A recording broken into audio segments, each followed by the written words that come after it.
EPS 95 higher pension. आपके जमा पैसे पर ईपीएफओ वसूल रहा ब्याज। उच्च पेंशन न मिलने पर 12% ब्याज के हकदार आप भी। पेंशनर्स 12% की दर से दंडात्मक ब्याज के लिए उत्तरदायी होगा। ईपीएस 95 हायर पेंशन को लेकर एक पेंशनर्स ने बड़ा दावा किया है। सूचना जी news Chhattisgarh. EPS 95 higher pension EPS 95 higher pension को लेकर बड़ी खबर आ रही है। कर्मचारी भविष्य निधि संगठन एम्प्लॉयज प्रोविडेंट फंड ऑर्गेनाइजेशन अब तक उच्च पेंशन का भुगतान नहीं कर सका है।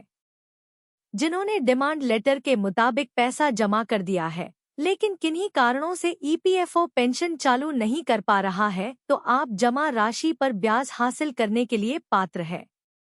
मांग पत्र जारी करने में देरी से आपको नुकसान हो रहा है, क्योंकि ईपीएफओ देय अंशदान पर अद्यतन ब्याज वसूल रहा है। ईपीएफओ से ब्याज की राशि के लिए क्लेम कर सकते हैं।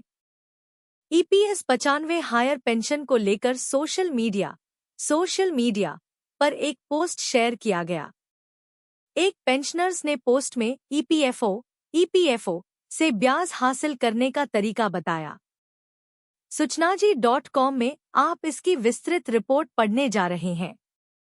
कर्मचारी पेंशन योजना 1995 एम्प्लॉयज पेंशन स्कीम 1995 के तहत उच्च पेंशन का अधिकार दिया गया है। प्रधानमंत्री नरेंद्र मोदी, प्राइम मिनिस्टर नरेंद्र मोदी और श्रम मंत्री लेबर मिनिस्टर के साथ ही ईपीएफओ पर लगातार पेंशनर्स सवाल उठा रहे थे। अब एक और सवाल उठ गया है। तपन कुमार दास ने कानूनी दाव समझाया।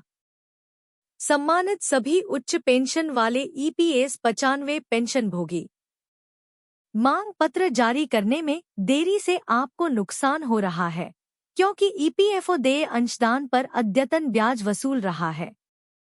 अधिकांश मामलों में जारी करने में देरी संबंधित ईपीएस 95 पेंशन भोगियों और उनके संबंधित संघ के नेताओं की निष्क्रियता के कारण होती है। सक्रिय रहें और ईपीएस 95 पेंशन योजना के ब्याज की धारा 17 के तहत बकाया राशि पर कानूनी तरीके से अपना ब्याज दावा करें। ईपीएस 95 पेंशन भोगियों के लिए महत्वपूर्ण जानकारी। दावा किया गया कि ईपीएस 95 पेंशन भोगियों जिन्होंने 58 वर्ष प्राप्त कर लिए हैं, अगर उन्होंने उच्च पेंशन का दावा किया है, लेकिन ऐसे सभी मामलों में मांग पत्र जारी नहीं किए जा रहे हैं, संबंधित ईपीएस 95 पेंशन भोगियों को ब्याज का दावा करना चाहिए। ईपीएस 95 योजना का 17 पेंशन का भुगतान। बताया जा रहा है कि सभी प्रकार से पूर्ण दावे अपेक्षित शर्तों के साथ प्रस्तुत किए गए हैं। आयुक्त द्वारा इसकी प्राप्ति की तारीख से 20 दिनों के भीतर दस्तावेजों का निपटारा किया जाएगा और लाभार्थियों को लाभ राशि का भुगतान किया जाएगा। यदि क्लेम में कोई कमी है तो वह भी लिखित रूप में दर्ज किया जाएगा और ऐसे आवेदन की प्राप्ति की तारीख से 20 दिनों के भीतर आवेदक को सूचित किया जाएगा।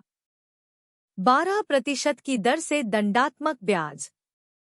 यदि आयुक्त पर्याप्त कारण के बिना 20 दिनों के भीतर सभी प्रकार से पूर्ण दावे का निपटान करने में विफल रहते हैं, तो आयुक्त उक्त अवधि से अधिक देरी के लिए और 12% की दर से दंडात्मक ब्याज के लिए उत्तरदायी होगा। कर्मचारी पेंशन योजना 1995 ईपीएफओ केंद्र सरकार को घेरने घर से लेकर वार्ड तक की ये प्लानिंग चाहिए। 7,500 रुपये पेंशन हर समुदाय में पेंशन भोगियों के स्थानीय समूह बनाने का मंत्र पेंशनर्स दे रहे हैं। पेंशन से जुड़ा संदेश सीधे लोगों तक पहुंचाने के लिए घर घर पहुंचने की बात। वार्ड दर वार्ड जाकर मतदाताओं से जुड़ सकते हैं और अपने मुद्दे के लिए उनका समर्थन हासिल कर सकते हैं। सूचना जी न्यूज छत्तीसगढ़। कर्मचारी पेंशन योजना 1995 एम्प्लॉय पेंशन स्कीम 1995 पर सबकी नजर टिकी हुई है। न्यूनतम पेंशन बढ़ाने की जंग जारी है। कर्मचारी भविष्य निधि संगठन EPFO, employees provident fund organisation, श्रम मंत्रालय, मिनिस्ट्री ऑफ लेबर, वित्त मंत्रालय, मिनिस्ट्री ऑफ फाइनेंस और पीएमओ तक मामला उलझा हुआ है। पेंशनर्स शशि नायर का एक पोस्ट इस वक्त पेंशनर्स के बीच सुर्खियां बटोर रहा है। उन्होंने लिखा, प्रिय ईपीएस 95 पेंशन भोगी, ईपीएस 95 पेंशनर्स और समर्थक, पिछले 11 वर्षों से हम न्यूनतम ईपीएस 95 पेंशन 7,500 रुपये, महंगाई भत्ता और 2 लोगों के लिए चिकित्सा कवरेज के लिए अथक संघर्ष कर रहे हैं। हालांकि हमारी मांगों को सत्तारूढ़ पार्टी द्वारा लगातार नजरअंदाज किया गया है। इस तथ्य के बावजूद कि हम केवल वही मांग रहे हैं जो हमारा हक है, हमारे अपने अंशदान से पेंशन। यह स्पष्ट है कि सरकार ने हमारे संघर्षों पर आंखें मूंद ली है और हमारी उचित मांगों को पहचानने में विफल रही है। अब पहले से कहीं ज्यादा यह जरूरी है कि हम अपने प्रयासों को तेज करें और सरकार पर कार्रवाई के लिए दबाव बनाने के लिए पूरे राज्य में मिलकर काम करें। उन्होंने कहा कि हमें हर समुदाय में पेंशन भोगियों के स्थानीय समूह बनाने चाहिए और अपना संदेश सीधे लोगों तक पहुंचाना चाहिए। घर घर, वार्ड दर वार्ड जाकर हम मतदाताओं से जुड़ सकते हैं और अपने मुद्दे के लिए उनका समर्थन हासिल कर सकते हैं। हमें यह स्पष्ट करना चाहिए कि हम अपनी जरूरतों की अनदेखी को अब और बर्दाश्त नहीं करेंगे। सरकार के प्रति अपनी नाराजगी के प्रतीक के रूप में हमें एक दृढ़ रुख अपनाना चाहिए। हम आगामी चुनावों में किसी भी सत्तारूढ़ पार्टी के उम्मीदवार को निर्वाचित नहीं होने देंगे।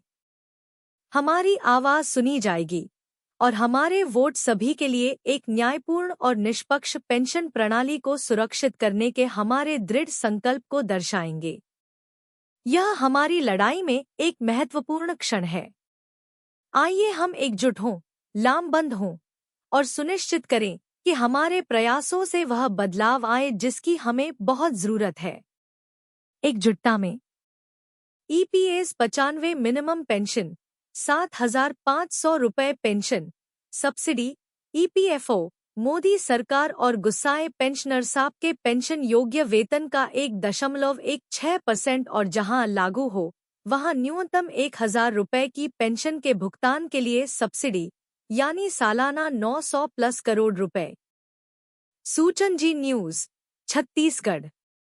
कर्मचारी भविष्य निधि संगठन, एम्प्लॉयज प्रोविडेंट फंड ऑर्गेनाइजेशन, श्रम मंत्रालय, मिनिस्ट्री ऑफ लेबर और प्रधानमंत्री नरेंद्र मोदी, प्राइम मिनिस्टर नरेंद्र मोदी पर पेंशन भोगियों की नजर टिकी हुई है। कर्मचारी पेंशन योजना 1995, एम्प्लॉयज पेंशन स्कीम 1995 के तहत न्यूनतम पेंशन 1,000 रुपये को बढ़ाने की मांग की जा रही है। ईपीएफओ के साथ केंद्र सरकार पर भी लगातार सवाल उठाए जा रहे हैं। ईपीएस 95 न्यूनतम पेंशन, ईपीएस 95 मिनिमम पेंशन पर पेंशनर्स रामकृष्ण पिल्लई ने सोशल मीडिया पर एक पोस्ट साझा किया है। लिखा, पेंशन आम तौर पर नियोक्ता द्वारा भुगतान किया जाता है। क्या आपका नियोक्ता पेंशन देने के लिए तैयार है?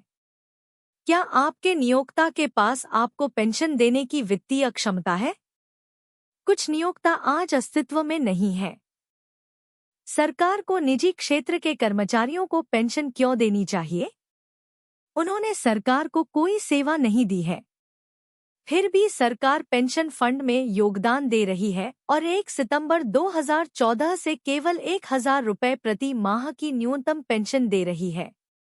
न्यूनतम 1,000 रुपये की पेंशन के भुगतान के लिए सब्सिडी, ईपीएस पेंशन का भुगतान न तो सरकार या आपके नियोक्ता द्वारा किया जाता है, बल्कि यह आपके द्वारा महीने दर महीने किए जाने वाले आपके छोटे छोटे योगदान से बनाया गया फंड है। साथ ही सरकार का भी छोटा सा योगदान होता है। आपके पेंशन योग्य वेतन का 1.16% और जहां लागू हो वहां न्यूनतम 1,000 रुपये की पेंशन के भुगतान के लिए सब्सिडी, यानी सालाना 900+ करोड़ रुपए। ईपीएस में आपके द्वारा किए गए महीनों की संख्या ही मायने रखती है। आपका नियोक्ता ईपीएफ में योगदान दे रहा है, न कि ईपीएस में। ईपीएफ का एक छोटा हिस्सा ईपीएस में चला जाता है। यह एक तथ्य है। इसलिए आपकी पूरी सेवा का ईपीएस पेंशन से कोई संबंध नहीं है, बल्कि ईपीएस में आपके द्वारा किए गए महीनों की संख्या ही मायने रखती है।